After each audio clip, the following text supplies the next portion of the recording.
William Courtney was the U.S. ambassador to Georgia and Kazakhstan. He also served as special assistant to the U.S. president for Russia, Ukraine, and Eurasia. He is now an adjunct fellow at the RAND Corporation and joins me from Washington. Good to have you on the program with us. Nearly 3 months into this conflict, Russia is still far short of Putin's initial objectives. Where do you think the next stage of this war is headed? Well, it's useful to look back.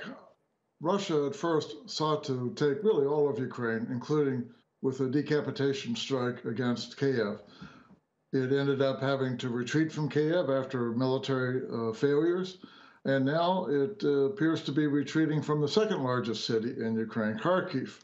And so the focus is now more on the land bridge to Crimea and the southern part of Ukraine. So this is a significant retreat by Russia. The problem now for Russia is it has a manpower shortage. A lot of its experienced troops have suffered heavy casualties in the assault on Kiev, for example. The international isolation and economic sanctions are taking a bite. Russia's 2 tank production factories have shut down because of a lack of imported components.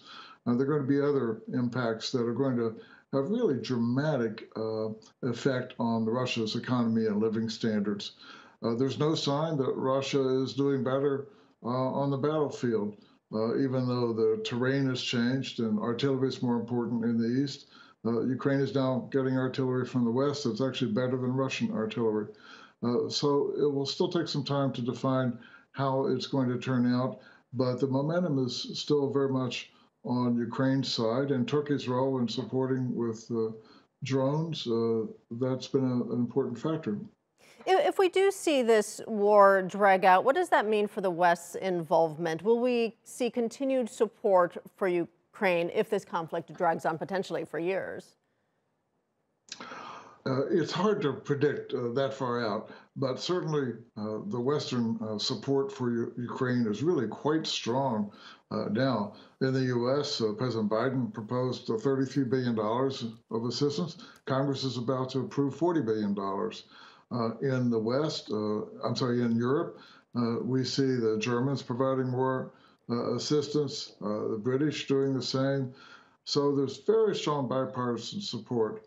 In Europe, let's remember that Europe sees this aggression by Russia as a direct attack on European security and European values.